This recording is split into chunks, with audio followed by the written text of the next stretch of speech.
जय श्री कृष्णा मित्रों। एक बार फिर से आप सभी का स्वागत है मित्रों। क्या मृत्यु के बाद वापस उसी परिवार में पुनर्जन्म होता है? मित्रों, आज के इस प्रसंग में हम यह प्रश्न का उत्तर यमराज जी की कथा से जानेंगे। मित्रों, आप सभी का समय नष्ट ना करते हुए इस अलौकिक कथा को प्रारंभ करते हैं। एक बार की बात है, यमलोक में यमराज और चित्रगुप्त अपने आसन पर विराजमान थे। तभी वहां नारद मुनि जी का आगमन हुआ। उन्होंने यमराज जी को प्रणाम किया और बोले, हे यमराज, मैं आज एक जिज्ञासा लेकर आपके पास आया हूं। जब मैं पृथ्वी लोक पर भ्रमण कर रहा था तो मैंने देखा कि कुछ मनुष्य अत्यंत कष्टमय जीवन व्यतीत कर रहे हैं, जबकि कुछ लोग अत्यंत वैभव और सुख संपदा में जीवन जी रहे हैं। हे यमराज, ऐसा क्यों होता है? क्या मृत्यु के बाद वापस उसी परिवार में पुनर्जन्म होता है? और क्या मनुष्य को अपने पूर्व जन्म के कर्मों का फल इस जन्म में भोगना पड़ेगा? क्या इसका कोई उपाय है जिससे मनुष्य अपने बुरे कर्मों के फल से बच सके? यमराज जी ने मुस्कुराते हुए कहा, हे नारद मुनि, यह संसार कर्मों का बंधन है। प्रत्येक जीव को अपने पूर्व जन्म में किए गए कर्मों का फल अवश्य ही भोगना पड़ता है। यह विधि का विधान है। लेकिन इस विषय में अधिक प्रकाश डालने के लिए मैं आपको एक कथा सुनाता हूं। इसे सुनकर आपकी जिज्ञासा अवश्य शांत होगी। फिर यमराज जी कथा को प्रारंभ करते हुए कहते हैं, हे नारद मुनि, प्राचीन काल की बात है। अंग देश में मुरारी नाम का एक निर्धन व्यक्ति अपनी पत्नी नीलिमा के साथ रहता था। वह अत्यंत बुद्धिमान और मेहनती था। जब वह निर्धन था तब उसे धन की अधिक लालसा नहीं थी। वह थोड़े से धन से अपना गुजारा कर लेता था। एक दिन उसकी पत्नी नीलिमा ने कहा, हे स्वामी, अब इतने धन से हमारा गुजारा नहीं होगा। आपको और अधिक मेहनत करनी होगी जिससे हमें अधिक धन मिल सके। मित्रों, मुरारी ने अपनी पत्नी की बात मानकर दोगुनी मेहनत करना शुरू कर दिया और कुछ ही दिनों में उसने अपनी मेहनत के बल पर बहुत सा धन संग्रहित कर लिया। आगे यमराज जी कहते हैं, हे नारद मुनि, अब मुरारी दिन रात उस धन को बढ़ाने की चिंता में डूबा रहता। उसकी पत्नी नीलिमा भी धन की अत्यधिक लालची स्त्री थी। धन की तृष्णा ऐसी होती है जो बढ़ते धन के साथ साथ बढ़ती ही जाती है और कभी खत्म नहीं होती। मित्रों, मुरारी अब दिन रात यही सोचता था कि काश उसे कोई ऐसी युक्ति मिल जाए जिससे कुछ ही दिनों में उसका धन कई गुना बढ़ जाए। धन आने के बाद मुरारी का स्वभाव बदल गया था। पहले वह धन को चंचल और हाथ का मैल समझता था और कहता था, धन का क्या है, वह तो आता जाता रहता है। लेकिन तब वह मूर्ख था। परंतु धन आने के बाद उसकी आंखें खुल गई थीं और वह धन को सब कुछ मानता था। इसलिए अब वह अत्यधिक धन संग्रह करने लगा। कुछ दिनों तक उसने बहुत दान पुण्य किए, साधु संतों की सेवा की और ईश्वर की बड़ी ही श्रद्धा से नित्य पूजा किया करता था। किंतु समय के साथ साथ धन के लालच की भड़कती हुई ज्वाला ने उसके अन्य सभी सद्गुणों को भी जला दिया। धन की लालसा ने उसकी अंतरात्मा को हमेशा के लिए नष्ट कर दिया। पहले जब भी मुरारी के द्वार पर कोई साधु महात्मा आता तो वह बहुत प्रसन्न होता था और खुशी से उसका चेहरा खिल उठता था। परंतु अब कोई भी उसके द्वार पर आ जाता तो आदर सत्कार के समय उसके मुख पर निराशा और मायूसी ही रहती थी। मित्रों, यमराज जी कहते हैं, हे नारद मुनि, एक दिन उसी नगर से एक सन्यासी महात्मा तीर्थ यात्रा के लिए जा रहे थे। किंतु सूर्य अस्त हो जाने के कारण अंधेरा हो गया था। इस कारण उन्होंने आगे का सफर तय करना उचित नहीं समझा। उन्होंने सोचा, आज की रात इसी नगर में बिता लेते हैं, अगले दिन आगे का रास्ता तय कर लूंगा। यह सोचकर वह रुकने के लिए स्थान ढूंढने लगे। तभी वे मुरारी के घर के सामने आकर खड़े हो गए और आवाज लगाई। तभी अंदर से मुरारी बाहर निकलकर आया और साधु महात्मा को देखकर उसने प्रणाम किया। फिर उसने पूछा, हे मुनिवर, मैं आपकी क्या सेवा कर सकता हूं? तब वह साधु महात्मा ने कहा, हे पुत्र, मैं एक सन्यासी हूं और तीर्थ यात्रा पर जा रहा था, किंतु अंधेरा हो जाने के कारण मैं आगे का रास्ता तय करने में असमर्थ हूं। यदि आज की रात बिताने के लिए मुझे कुछ स्थान मिल जाए तो अच्छा होगा। मैं बड़ी आशा से आपके द्वार पर आया हूं। मित्रों, उस साधु के मुख पर सूर्य के समान तेज था। वाणी में शहद की तरह मधुरता थी, जिस कारण से मुरारी का हृदय भक्तिभाव से भर गया और वह बोला, जरूर महात्मा, आपकी सेवा करना तो मेरा परम धर्म है। तब वह साधु महात्मा मुस्कुराते हुए कहते हैं, हे पुत्र, आजकल के समय में तुम्हारे जैसे भक्तिभाव वाले पुरुष बहुत ही कम मिलते हैं। इस संसार से धर्म का भाव ही जैसे उठ गया है। इस प्रकार से साधु के मुख से अपनी प्रशंसा सुनकर मुरारी का हृदय खिल उठा। उसको ऐसा प्रतीत हुआ मानो उसे स्वर्ग में स्थान मिल गया हो। फिर उसने कहा, हे मुनिश्रेष्ठ, अगर हम आप जैसे संतों की सेवा नहीं करेंगे तो इस मानव जीवन का क्या लाभ। ऐसा कहते हुए मुरारी उन महात्मा को अपने घर के अंदर ले गया। जब उन्होंने घर में प्रवेश किया तब मुरारी ने उनके स्वागत सत्कार में कोई कमी नहीं छोड़ी। खाने के लिए स्वादिष्ट भोजन बनवाया और खुश होकर भोजन करवाया। मित्रों, महात्मा की बातों में कुछ ऐसी शक्तियां थीं कि मुरारी के पुराने विचार चंद पलों में बदल गए। जैसे सूखी धरती पर एक दिन की बारिश से हरियाली छा जाती है, साधु महात्मा मुरारी के सेवा सत्कार और भक्तिभाव से अत्यंत प्रसन्न हो जाते हैं। उसके बाद रात भर ज्ञान और भक्ति की चर्चाएं चलती रहीं। अंत में मुरारी ने पूछा कि हे मुनिवर, आप साधु कैसे बने मित्रों? मुरारी का यह प्रश्न सुनकर साधु महात्मा ने मुस्कुराते हुए उत्तर दिया, बेटा, बुढ़ापा आ गया है। अब क्या सारी उम्र घर गृहस्थी में ही फंसा रहूंगा? कुछ हरि भजन भी तो करना चाहिए। ईश्वर की कृपा से मैंने अपने जीवन में बहुत धन कमाया है। मेरे 2 पुत्र और एक कन्या भी हैं। अब सारी धन दौलत उन्हें बांटकर तीर्थ यात्रा को जा रहा हूं। सन्यासी महात्मा की यह बात सुनकर मुरारी ने बहुत उत्सुकता से साधु महात्मा की तरफ देखा और पूछा कि हे मुनिवर, क्या आपने अपना सब कुछ बच्चों को दे दिया या अपने पास भी कुछ रखा है? तभी साधु ने उत्तर दिया, बेटा, मैंने अपने राह के खर्च के लिए कुछ स्वर्ण मुद्राएं इस थैले में रख लिया है, क्योंकि यात्रा में कभी कभी धन की आवश्यकता भी पड़ जाती है। यह बात सुनकर मुरारी के मन में लालच उत्पन्न हो जाती है और वह साधु महात्मा के सोने का इंतजार करने लगा। कुछ देर बाद जब साधु महात्मा सो गए, मित्रों, इधर साधु की यह बात मुरारी की पत्नी नीलिमा भी सुन रही थी। आगे की कथा सुनाते हुए यमराज जी कहते हैं, हे नारद मुनि, रात्रि का पहला पहर बीत गया था। मुरारी बार बार महात्मा के स्वर्ण से भरे थैले को देख रहा था और मन ही मन कुछ सोच रहा था। धीरे धीरे उसके अंदर लोभ की माया का संचार होने लगा, किंतु उसकी अंतरात्मा इस घृणित कार्य को करने से रोक रही थी। लेकिन उसकी दुरात्मा स्वर्ण मुद्राएं पाने की जिद पर अड़ गई। कुछ समय तक इस संघर्ष में ही उसके मन का बुरा हाल हो चुका था कि तभी उसकी पत्नी नीलिमा उसके पास आकर बैठ जाती है और कहती है, हे स्वामी, आप किस गहरी चिंता में डूबे हैं? क्या आप भी वही कुटिल मंशा से सोच रहे हैं जो मैं सोच रही हूं? हे स्वामी, इस महात्मा ने हमसे खूब सेवा सत्कार करवाया है। अब इसके बदले इसे कुछ तो हर्जाना भरना ही पड़ेगा। पत्नी की यह बात सुनकर मुरारी कहता है, हे संगिनी, मेरे मन में बड़ी ही दुविधा हो रही है। हमारा कर्तव्य है कि अतिथि की सेवा करें, किंतु अगर हम इनके धन को चुराते हैं तो हमें महापाप लगेगा। हमें ऐसा नहीं करना चाहिए। तब उसकी पत्नी कहती है, स्वामी जी, आप कैसी फिजूल की बातें कर रहे हो? इस महात्मा की उम्र भी तो ढल चुकी है और क्या पता यह तीर्थ यात्रा कर पाए कि नहीं। कहीं रास्ते में ही इसकी मृत्यु हो गई तो यह स्वर्ण मुद्राएं किसी और के हाथ लग जाएंगी। वैसे भी अब यह साधु अनाथ है और अपना अंतिम समय बिताने के लिए तीर्थ यात्रा पर जा रहा है। हे स्वामी, आप विलंब मत करो और इन स्वर्ण मुद्राओं को ले लो। मुझे लगता है ईश्वर भी यही चाहते हैं। इसी कारण से यह साधु हमारे यहां पधारे हैं और जो बात सबसे गुप्त रखनी चाहिए उसे ही आपको बता दी है। मित्रों, मुरारी अपनी पत्नी की बातों में आ जाता है। प्रिय मित्रों, आगे की कथा सुनाते हुए यमराज जी कहते हैं, हे नारद मुनि, अंत में लोभ ने धर्म को हरा दिया। मुरारी ने स्वर्ण से भरे थैले को उठा लिया। थैला उठाते समय उसके हाथ पैर कांप रहे थे। उसकी अंतरात्मा उसे बार बार इस कुकृत्य को करने से रोक रही थी, लेकिन लोभ के दृढ़ हाथों ने उसे दबा दिया। उसने उस थैले से स्वर्ण मुद्राएं निकाल ली और उसके बदले थैले में सामान्य लोहे के सिक्के भर दिए।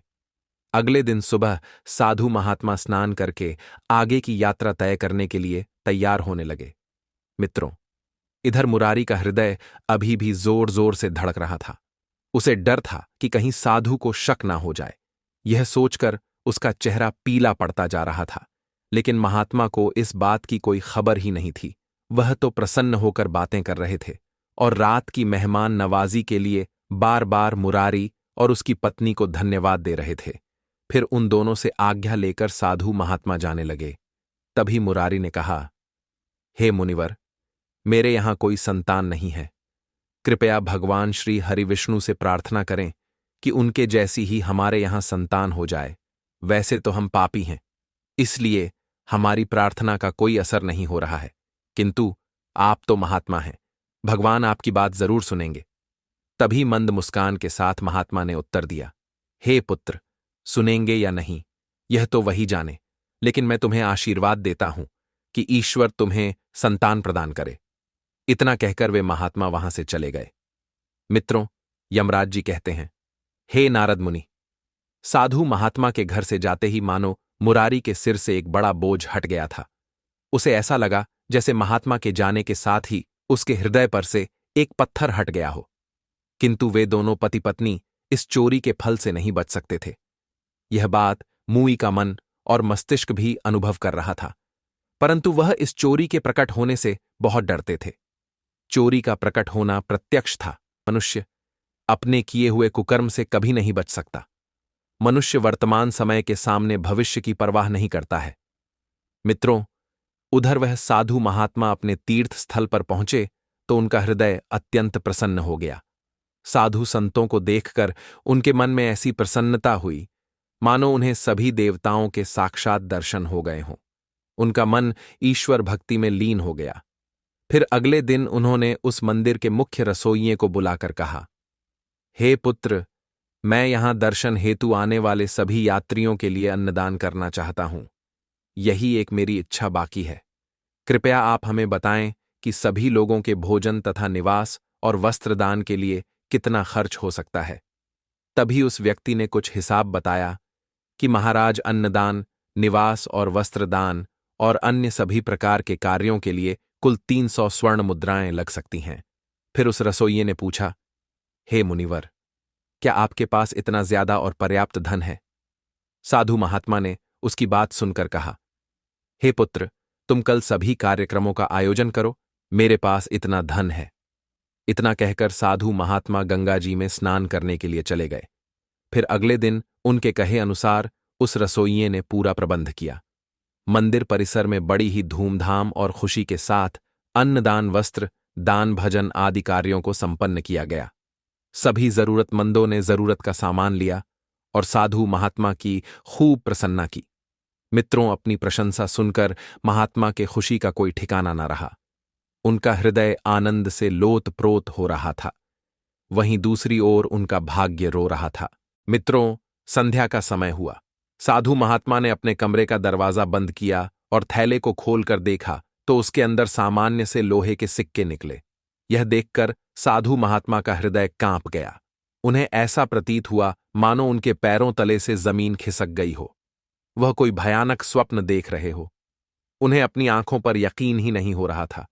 वह इस स्वप्न से जल्दी बाहर निकलना चाहते थे। लेकिन मित्रों, यह कोई स्वप्न नहीं था, यह तो सच्चाई थी। साधु महात्मा ने बार बार अपनी आंखों को मलक देखा, पर सिक्के वहीं थे। अब साधु महात्मा को थोड़ी ही देर में रसोइये का हिसाब करके उसका धन लौटाना था। उसने सोचा, अब क्या होगा? अपमान की छवि साधु महात्मा की आंखों के सामने खींच गई और कहने लगे, हे प्रभु, आप मुझे क्षमा करें। इतना कहकर महात्मा कांपते हुए खड़े हो गए। उन्हें अपमान का ख्याल अपमान से भी ज्यादा डरावना लग रहा था। अब उनमें इसे सहन करने की शक्ति नहीं थी। वे कुछ देर तक सोचते रहे।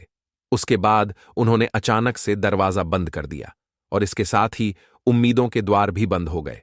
महात्मा ने चारपाई की रस्सियों को निकाला और उन्हें छत से लटका दिया। अब मौत दरवाजे पर खड़ी थी कि तभी महात्मा की अंतरात्मा ने उपदेश दिया, हे महामानव, यह तुम क्या कर रहे हो? आत्महत्या करना एक साधु को शोभा नहीं देता। यह बड़ा ही निंदनीय कर्म है। ऐसा मत करो। परंतु हे उस साधु महात्मा ने अपनी अंतरात्मा की एक भी बात नहीं सुनी और उसने आत्मग्लानि के बोझ तले दबकर आत्महत्या कर लिया। जब यह खबर रसोइये को पता चली तो वह बहुत दुखी हुआ, किंतु उसने अपने कर्तव्यों का निर्वाहन करते हुए साधु महात्मा का पूरे विधि विधान से अंतिम संस्कार कर दिया और फिर से भगवान का नाम लेकर अपने काम में लग गया। मित्रों, आगे की कथा सुनाते हुए यमराज जी कहते हैं, हे नारद मुनि, स्विंग में महात्मा तो मृत्यु को प्राप्त हो गए थे, लेकिन उनका आशीर्वाद अभी भी जीवित था। इधर कुछ ही दिनों बाद उस मुरारी की पत्नी ने गर्भ धारण किया और 9 माह बाद उसने एक पुत्र को जन्म दिया। मित्रों, पुत्र पाने की खुशी में मुरारी ने सारे नगर में भोज कराया। उस दिन मुरारी ऐसे प्रसन्न था मानो सारे संसार का धन उसे मिल गया हो। अब तो अंधेरे घर में प्रकाश छा गया था। ऐसा प्रतीत हो रहा था मानो उनके पैर अब जमीन पर नहीं है। मित्रों, कुछ दिनों बाद उन्होंने अपने पुत्र का नामकरण किया और उसका नाम विराज रखा। मित्रों, जैसे जैसे विराज आयु में बढ़ता जा रहा था, वैसे ही मुरारी की कामनाएं पल्ला पसार रही थीं। विराज बहुत ही सरल स्वभाव का था और वह भगवान का उपासक था। उसकी तीव्र बुद्धि देखकर सभी को आश्चर्य होता था। लोग कहते थे कि यह बालक कुल का नाम बढ़ाएगा। अपने पुत्र का बखान सुनकर मुरारी खुशी के मारे फूले नहीं समाता था। धीरे धीरे समय बीतता गया। अब विराज गुरुकुल में जाने के योग्य हो गया था। मुरारी ने उसे शिक्षा ग्रहण करने के लिए गुरुकुल में भेज दिया। धीरे धीरे उसके गुणों का विकास होने लगा। वह हमेशा परीक्षा में अपने सहपाठियों से आगे रहता था।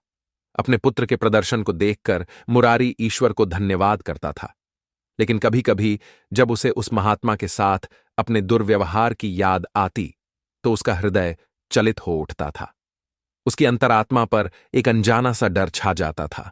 उसे बार बार अपने ऊपर गुस्सा आता था। वह मन ही मन दुखी हो जाता और अपने आप को कोसते हुए कहता, हे भगवान, मेरी बुद्धि कैसी खोटी थी। मैंने ऐसी मूर्खता क्यों की। मुझे ऐसा नहीं करना चाहिए था। लेकिन मित्रों, बीता हुआ समय लौट कर नहीं आ सकता था। एक दिन मुरारी ने उन स्वर्ण मुद्राओं को एक थैले में बांध कर रख दिया और यह निश्चय किया कि यह स्वर्ण मुद्राएं वह उस महात्मा को वापस दे देगा। मित्रों, यह सोचकर मुरारी ने उन साधु महात्मा की खोज शुरू कर दी। मुरारी ने कई लोगों को साधु महात्मा की खोज के लिए भेजा, लेकिन वे उस महात्मा तक नहीं पहुंच सके। मित्रों, समय बीतता गया और समय के साथ मुरारी भी उस घटना को भूल चुका था, परंतु वह स्वर्ण मुद्राएं अभी भी एक थैले में बंधी हुई रखी थीं। प्रिय मित्रों, आगे यमराज जी कहते हैं, हे नारद मुनि, समय बीतता गया और विराज की आयु 18 वर्ष हो चुकी थी। वह गुरुकुल से अपनी शिक्षा पूर्ण करके घर लौट रहा था। तभी रास्ते में उसके ऊपर कुछ जंगली जानवर हमला कर देते हैं। वह उन जानवरों से किसी प्रकार से जान बचाकर अपने घर आता है, परंतु वह बहुत घायल हो चुका था। उसके शरीर से बहुत सा रक्त बाहर निकल चुका था। मित्रों, अपने पुत्र का यह हाल देखकर मुरारी को बहुत दुख हुआ। उसने राज्य के बड़े बड़े हकीम को उसके इलाज के लिए बुलाया, लेकिन उसे कुछ भी आराम नहीं हो रहा था। फिर एक दिन मुरारी अपनी पत्नी नीलिमा और बेटे विराज को अपने साथ लेकर और साथ में स्वर्ण मुद्राओं से भरे थैले को लेकर तीर्थ यात्रा के लिए चल देता है। मित्रों, उसे भगवान पर ही भरोसा था कि अब वही उसके पुत्र को ठीक कर सकते हैं। कुछ दिनों बाद वह मंदिर जा पहुंचा और वहां पहुंचने के बाद वे सभी एक सराय में ठहरे। उसके बाद वह नित्य अपने पुत्र को मंदिर में ले जाकर दर्शन कराने लगे। धीरे धीरे उसके स्वास्थ्य में सुधार होने लगा। लेकिन मित्रों, मुरारी को एक बात की चिंता होने लगी। उसे जब पता चला कि उसके बेटे विराज का व्यवहार साधुओं जैसा हो रहा है और उसके अंदर वैराग्य आ रहा है। मित्रों, इधर विराज दिन रात साधुओं के डेरे में समय बिताने लगा और जब भी वह किसी दीन दुखी या गरीब को देखता तो तुरंत ही उसकी मदद के लिए तत्पर हो जाता।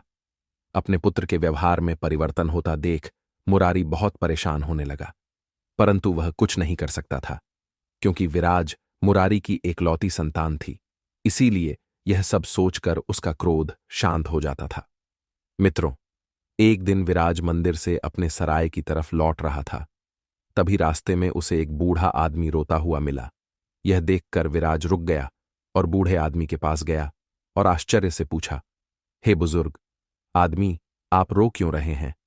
तब वह बूढ़ा कहने लगा, बेटा, क्या कहूं, कहते हुए मुझे लज्जा आ रही है। यदि तुम जानना ही चाहते हो तो सुनो। मैं गंगा जी में डूबकर अपना जीवन समाप्त करने जा रहा हूं, क्योंकि मुझे व्यापार में घाटा हुआ है और मेरे सिर पर बहुत सा कर्ज है। व्यापार में भी नुकसान हुआ है और कर्ज भी बहुत है। मित्रों, बुजुर्ग, व्यक्ति की यह बात सुनकर विराज ने कहा, हे बुजुर्ग आदमी, यह तो छोटी सी बात है। उस बूढ़े व्यक्ति ने आश्चर्य से विराज की ओर देखते हुए कहा, हे बालक, मुझे अपना कर्ज चुकाना है, नहीं तो मेरे पास आत्महत्या करने के अलावा और कोई रास्ता नहीं है। बुजुर्ग व्यक्ति की यह बात सुनकर विराज कुछ देर तक चुप रहा। फिर उसने कहा, हे बुजुर्ग आदमी, आपको कितने धन की आवश्यकता है? कृपया आप हमें बताएं मित्रों। जब इंसान निराश हताश होता है तब उसे हर कदम पर उम्मीद नजर आती है।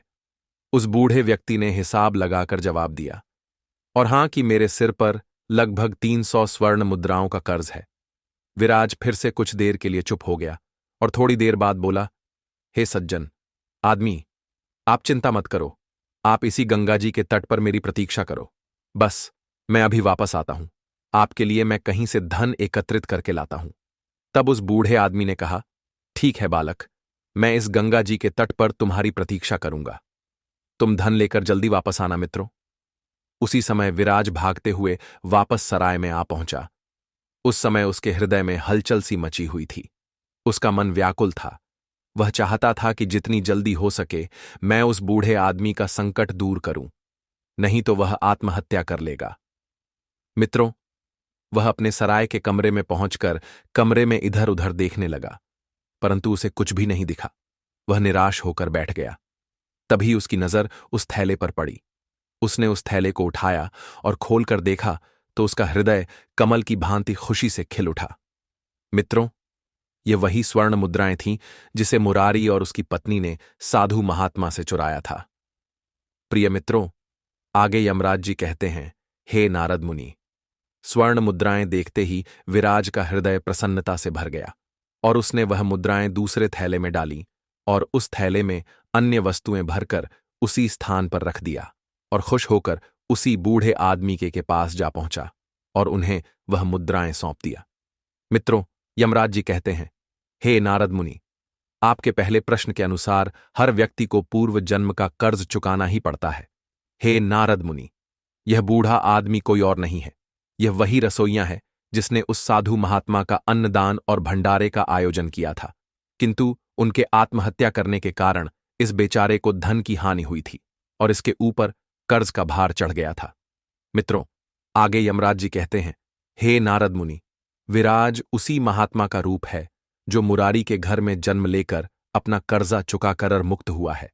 मित्रों, दान देने के बाद जब विराज सराय में वापस लौटकर आया तो उसके हृदय को एक अद्भुत शांति मिली, मानो उसका जन्म इसी कार्य को पूर्ण करने के लिए हुआ था। दान देने के बाद विराज भगवान के ध्यान में बैठ गया और अपने प्राण त्याग दिए। मित्रों, इधर जब मुरारी और उसकी पत्नी नीमा बाहर से घूमने के बाद सराय में लौटकर आए तो उन्होंने देखा कि उनका पुत्र मृत्यु को प्राप्त हो चुका है। अपने इकलौते पुत्र की मृत्यु का दुख वह दोनों पति पत्नी सहन नहीं कर पाए और पुत्र मोह में वहीं पर उन दोनों ने भी अपने प्राण त्याग दिए। मित्रों, जब यह खबर उस बुजुर्ग रसोइये को पता चली तो उसने विराज और उसके माता पिता का दुखी मन से अंतिम संस्कार कर दिया। प्रिय मित्रों, आगे यमराज जी कहते हैं, मृत्यु के बाद उन तीनों की आत्माओं को दूत अपने साथ लेकर यमलोक जाते हैं और फिर उनके कर्मों के अनुसार उन्हें दंड दिया। विराज को स्वर्गलोक भेज दिया और उसके माता पिता को नरक में भेज दिया। प्रिय मित्रों, आगे यमराज जी कहते हैं, हे नारद मुनि, इसी प्रकार हर मनुष्य को अपने कर्मों का फल अवश्य भोगना पड़ता है, लेकिन यदि वह अपने जीवन में सच्चाई, सेवा और भक्ति का मार्ग अपनाए तो वह अपने बुरे कर्मों के प्रभाव को कम कर सकता है। भगवान की आराधना, सच्चे मन से दान और गरीबों की सेवा से मनुष्य अपने जीवन के कष्टों से मुक्ति पा सकता है। आगे यमराज जी कहते हैं, हे नारद मुनि, आत्मा अमर है और मृत्यु के बाद उसे अपने कर्मों के अनुसार नया शरीर प्राप्त होता है।